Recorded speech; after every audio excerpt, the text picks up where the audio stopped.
والسلام وأفهمنا بشريعة النبي الكريم. أشهد أن لا إله إلا الله وحده لا شريك له ذو الجلال والإكرام، وأشهد أن سيدنا ونبينا محمدا عبده ورسوله.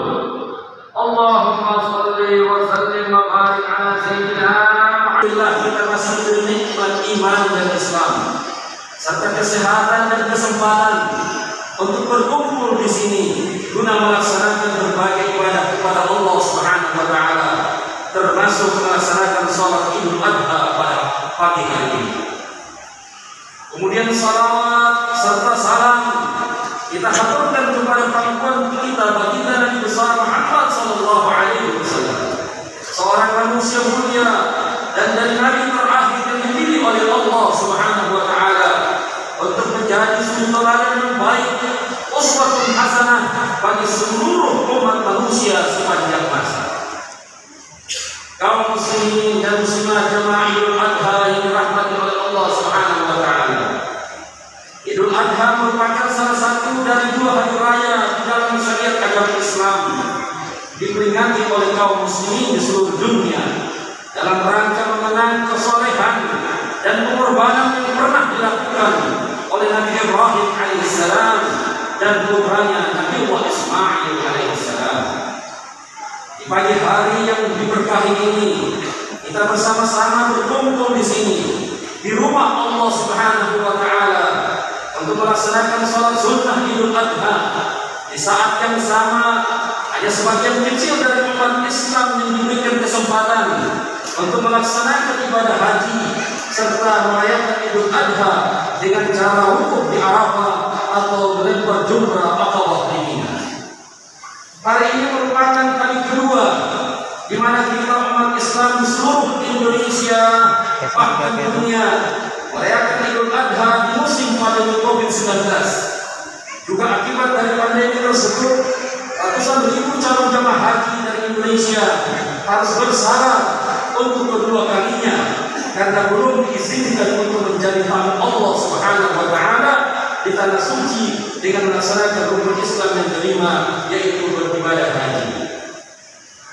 Oleh karena itu, di tengah situasi yang tidak menentu, tidak ada tema yang tepat untuk kita renungkan pada kesempatan Idul Adha di pagi hari ini, kecuali menyimak, mengambil inspirasi sekaligus pelajaran hidup dari kebaikan-kebaikan yang pernah dicontohkan oleh Nabi Ibrahim alaihissalam dan Ismail alaihissalam.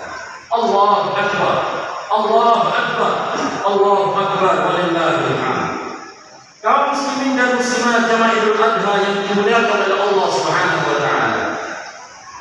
Nabi Ibrahim alaihissalam merupakan pribadi tempat kita mengambil suri tauladan tentang kesabaran di dalam setiap ujian kehidupan. Selama bertahun-tahun pernikahannya, beliau tetap bersabar, menjalani kehidupan dengan penuh keikhlasan, sembari terus berdoa kepada Allah Subhanahu wa taala agar diberikan keturunan. Setelah Allah Subhanahu wa taala telah menganugerahkan seorang anak laki-laki, Nabi Ismail alaihissalam, Allah Subhanahu wa taala lantas memerintahkan kepada Nabi Ibrahim alaihissalam agar mengorbankan anaknya tersebut. Pada saat itu Nabi Ismail alaihissalam merupakan anak pertama dan berstatus sebagai anak satu-satunya dari pernikahan Nabi Ibrahim alaihissalam dengan Hajar. Tentu saja Nabi Ibrahim alaihissalam sangat berbahagia atas kelahiran anak pertamanya tersebut. Akan tetapi Allah Subhanahu wa taala bermaksud untuk memuji kesolehan Nabi Ibrahim alaihissalam dengan memerintahkannya agar sebagai bukti ketaatannya kepada Allah Subhanahu wa taala untuk mengukur ketakwaannya Nabi Ibrahim dan Ismail. Sebagai hamba yang bertakwa, Nabi Ibrahim alaihissalam mengikuti perintah Allah Subhanahu wa taala tersebut dengan penuh keikhlasan. Demikian juga dengan anaknya Nabi Ismail alaihissalam. Kita dapat membaca kisah tentang kedua nabi tersebut dalam Al-Quran surat As-Saffat ayat 102. A'udzu billahi minasyaitonir rajim. Falamma balagha ma'ahu sa'ya qala ya bunayya inni ara fil manam anni wajahaka fanzur madza tara. Qala ya abati if'al ma tu'mar, satajiduni insyaallah minas sabirin. Maka ketika anak itu sampai pada umur sanggup berusaha bersamanya, Ibrahim berkata, wahai anakku, sesungguhnya aku bermimpi bahwa aku menyembelihmu, maka pikirkanlah bagaimana pendapatmu. Dia Ismail menjawab, wahai ayahku, lakukanlah apa yang diperintahkan Allah kepadamu. Niscaya Allah, engkau akan mendapatiku termasuk orang-orang yang bersabar. Sabar merupakan kata kunci pada ayat di atas. Nabi Ismail AS tidak menolak atau mempertanyakan apa yang diperintahkan oleh Allah Subhanahu wa Ta'ala kepada ayatnya.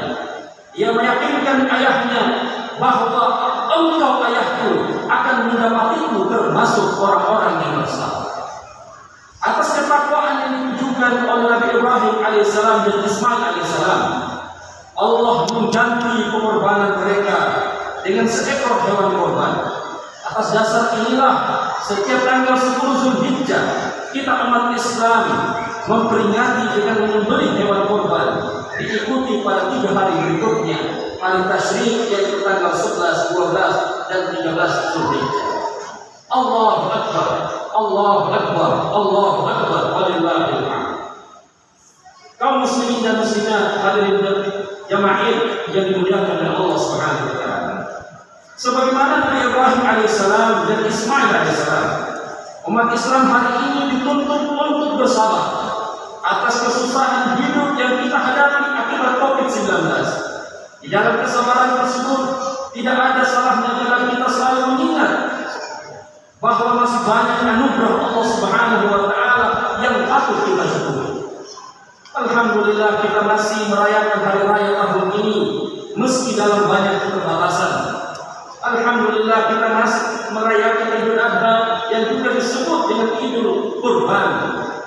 Kata Id berarti kembali, sedangkan kurban berarti dekat. Hari ini kita kembali berkumpul bersama-sama melaksanakan seluruh rangkaian ibadah Idul Kurban sebagai tanda dari keinginan bahwa kita adalah hamba-hamba yang tidak pernah lupa untuk senantiasa mendekatkan diri kepada Allah Subhanahu wa Ta'ala. Allahu Akbar, Allahu Akbar, Allahu Akbar, walillahil hamd. Kaum muslimin dan muslimat, jamaah Idul Adha yang dimuliakan oleh Allah Subhanahu wa Ta'ala. Marilah kita senantiasa mengingat keberadaan kita sebagai hamba Allah Subhanahu wa Ta'ala dengan senantiasa mendekatkan diri kepadanya melalui beribadah, menghindari segala larangan sekaligus mematuhi semua perintahnya di dalam setiap situasi serta selalu menjaga silaturahim antar sesama. Dalam pendekatan ini, dalam situasi kondisi saat ini, marilah kita merenungkan hadis Nabi Muhammad SAW dalam kitab hadis Arba'in. Ittaqillaha haitsu kuntum wattabi'is sayyi'ata hasanatan tamhuha wa khaliqin nasa bi khuluqin hasan. Bertakwalah kepada Allah di mana saja kamu berada. Artinya situasi kondisi saat ini, cara yang paling efektif adalah mendekatkan diri kepada Allah. Bahwa semua peristiwa COVID-19 penyakit wabah di dunia ini adalah peristiwa yang sudah ditakdirkan oleh Allah Subhanahu wa Ta'ala. Dalam catatan sejarah, hal ini pernah terjadi pada tahun 1918. Sebagaimana Nabi mengatakan, ala ra'si mi'atu sana, setiap kelipatan 100 tahun, maka Allah Subhanahu wa Ta'ala akan memberikan peristiwa besar sebagai peringatan kepada umat manusia agar mereka mendekatkan diri kepada Allah, bertakwa kepada Allah Subhanahu wa Ta'ala. Peristiwa 1924 itu adalah sebuah peristiwa catatan dalam sejarah Islam, di mana keruntuhan Islam Turki Utsmani berakhir kejayaan Islam pada tahun 1924. Maka dalam catatan sejarah diperkirakan sebagaimana disabdakan oleh Nabi, Inna Allah yab'atsu min hadhihi ummati ala ra'si mi'ati sana man yujaddidu dinah. Suatu saat Allah Subhanahu wa Ta'ala akan mengutus ambalnya. Ada raksini atusan, setiap kelipatan 100 tahun mereka akan menjadi pemimpin yang menjadikan agama praktek dalam kepemimpinan. Maka menuju 100 tahun itu diperkirakan adalah tahun 2024. Maka 2024 itu kita berharap itu adalah merupakan kejayaan Islam. Artinya insya Allah negeri ini akan dirahmati oleh Allah Subhanahu wa Ta'ala melalui kepemimpinan yang ada. Kepemimpinan itu tidak hanya ditentukan pada dunia politik, legislatif atau birokrasi, tapi semua itu ditentukan kepemimpinan mulai dari keluarga kita masing-masing. Disinilah pendekatan yang pertama, ittaqillaha khairul lakum. Yang kedua adalah watbi'is sayyi'atan hasanatan tamhuha. Ikutilah segala keburukan itu dengan kebaikan. Artinya hari ini kita diperintahkan oleh pemerintah untuk melakukan isolasi diri atau berada di rumah kita masing-masing. Tentu harus kita ikuti dengan cara untuk mendekatkan diri kepada Allah. Bagi kita orang Islam memperbanyak membaca Al-Quran, mengajak keluarga kita untuk mendekatkan diri kepada Allah Subhanahu wa Ta'ala. Yang ketiga kata Nabi, wa khaliqin nasa bi khuluqin hasanah. Bergaulah kamu sesama manusia dengan pergaulan yang baik. Dalam pergaulan yang baik ini, jamaah sekalian, kita tidak boleh melihat etnis, kita tidak boleh melihat status sosial. Yang jelas bahwa dia adalah manusia, maka kita harus saling merangkul. Khususnya kita masyarakat Sulawesi Tengah, kita bersyukur kepada Allah Subhanahu wa Ta'ala dan kita berterima kasih kepada Presiden Republik Indonesia Bapak Insinyur Haji Joko Widodo yang telah menyetujui pada tanggal 18 Juli 2021 yang telah menyetujui perubahan nama dan peningkatan status IAIN Palu menjadi UI, Universitas Islam Negeri Dato' Karamah Palu. Apa dibalik hikmah nama Dato' Karamah ini? Dato' Karamah ini bukan hanya sebuah nama, tapi ini adalah merupakan simbol bagi kita masyarakat Sulawesi Tengah. Di sisi Dato' Karamah itu ada 3 tokoh yang menggambarkan etnis di Sulawesi Tengah ini. Kalau 3 etnis itu bersatu, insya Allah Sulawesi Tengah ini akan menjadi makmur, menjadi maju, karena kita harus punya tantangan di depan. Ibu kota negara akan pindah ke Kalimantan. Tokoh yang pertama Dato' Karamah itu adalah berasal dari Minangkabau. Beliau adalah pembawa agama Islam yang pertama di Lembah Kayu pada tahun 1606 atau 415 tahun yang lalu. Tokoh yang kedua adalah dari Konja, Kue Bulamisi. Digelar orang lain adalah Kue Bulamisi. Dari Konja ini adalah berasal dari Mandar. Beliau ini adalah muridnya Syekh Yusuf Al-Makassar, Makassar, pada tahun 1660. Kemudian Dato' Karamah yang ketiga adalah Kue Wasadin Mamirante, ulama Kaili, tahun 1828 sampai 1998. Artinya apa jamaah sekalian? Ini adalah sebuah penyatuan. Dato' Karamah ini adalah merupakan simbol. Kalau kita orang Mandar, kalau kita orang Bugis, kalau kita orang Kaili, kalau kita orang Minangkabau, apapun suku kita, Jawa dan sebagainya, kita bergandengan tangan untuk bersatu agar supaya NKRI ini menjadi sebuah negara kesatuan yang sangat kita banggakan. Kita hidup di dalamnya dan tetap beribadah, dan Sulawesi Tengah menjadi maju. Itu harapan kita dari sebuah simbol yang namanya nama.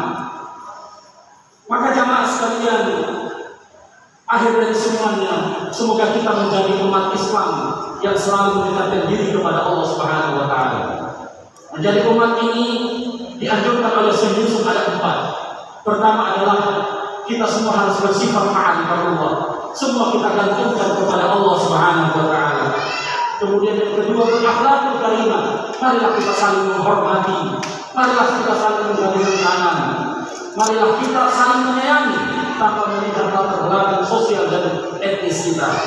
Kemudian yang ketiga, marilah kita membangun tali silaturahim tanpa melihat latar belakang ideologi, latar belakang ekonomi, latar belakang peristiwa kita masing-masing. Kita bersebut silaturahim. Yang terakhir adalah Jadilah umat Islam, jadilah kita semua ini menjadi umat Islam yang diinginkan oleh Syekh Yusuf Al-Maqdasari. Apa kata Syekh Yusuf Al-Maqdasari? Hakikatul Islam idkhal surur fil qalbi ikhwan. Hakikat orang muslim itu, hakikat orang Islam itu adalah mampu memasukkan rasa kegembiraan di hati orang lain. Jazakallahu wa iyyakum minas su'ada'il maqbulin. وأدخلنا وإياكم في زمرة عباد المتقين. قال الله تعالى في القرآن العظيم: أعوذ بالله من الشيطان الرجيم. قل إنما أنا بشر مثلكم يوحى إلي أنما إلهكم إله واحد فمن كان يرجو لقاء ربه فليعمل عملا صالحا ولا يشرك بعبادة ربه أحدا. بارك الله لي ولكم في القرآن العظيم ونفعني وإياكم بما فيه من الآيات والذكر الحكيم. وتقبل مني ومنكم تلاوته انه هو السميع العليم وقل رب اغفر وارحم وانت خير الراحمين.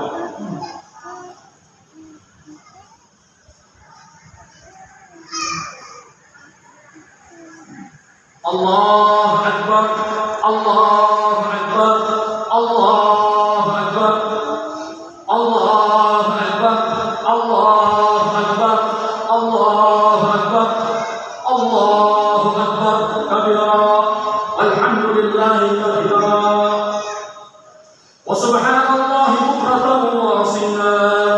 لا إله إلا الله وحده صدق وعده ونصر عبده وعز جنده وهزم الأحزاب وحده. لا إله إلا الله ولا نعبد إلا إياه مخلصين له الدين ولو كره المشركون ولو كره الكافرون ولو كره المنافقون. الحمد لله الحمد لله حمدا كثيرا كما امر واشهد ان لا اله الا الله وحده لا شريك له ارواما لمن جهد